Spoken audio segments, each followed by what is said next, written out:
Sanibonani molweni abusheni. Kule weekend yange-18 next weekend ngizobe ngiseKatlehong. Ngicela ukuyicacisa lento ukuthi ngifuna kakhulukazi abantu abagulayo. Ngiyobe ngiusebenzisa uvaseline. Ngiyobe ngisebenzisa amanzi, ngiyobe ngisebenzisa ama-drips, kodwa ama-drips onke are-discounted. Ngiyobe ngisebenzisa uhandshake. So ke if evuzazi ukuba uyagula, iyona product leyo esiyobe siyisebenzisa.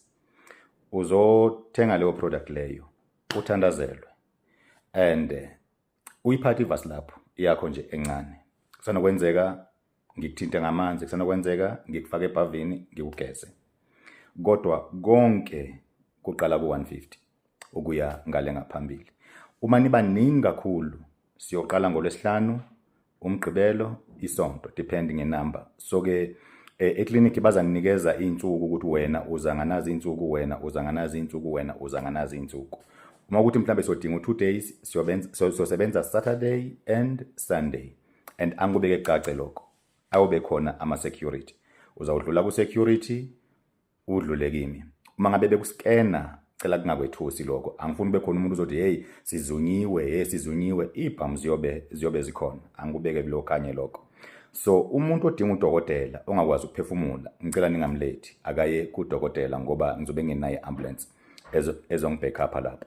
Ngifuna umuntu wena oshawe stroke, oshawe stroke. It's a must ukuba i-drip uyithathe. Enekhumbulani ma-South Africa ukuthi le drip engikhuluma ngayo ngiyayithenga. Laba abanenkinga nezinto engiyithengayo nginivezele zona, banenkinga ngamafutha, bathi amafutha ngithi awami kodwa ngiyawathenga. Even ne-drip ngiyayithenga. So akukho la ngisephutheni khona in terms of umthetho, akuyona i-drip yenziwa yimi. Singabokuqala emhlabeni wonke jikelele ukuthi sithi i-drip iyalwa nenyoka, i-drip iyalwa nobuthakathi, i-drip iyalwa nama-spiritual husband. Mawufake i-drip awusazolaleka easy kanjalo. So ngicela sikugade lokho. Ungathi uzohlola, cha, angihloli kule weekend siya kuyo leya. Kusasa ngizobe ngiseMafisa radio station for 1 hour ngo-9 o'clock until 10 o'clock ngizobe ngilapha ngifundisa. Next weekend it can be Friday, Saturday, Sunday. Wena ozofaka i-drip ngeke uyifake ngemali enze njani ephelele. Anguveze futhi i-drip angizenzeli. Ngiyayi-order la ngiyi-order khona leyo drip leyo. Ngibuye ngiyifake kuwe.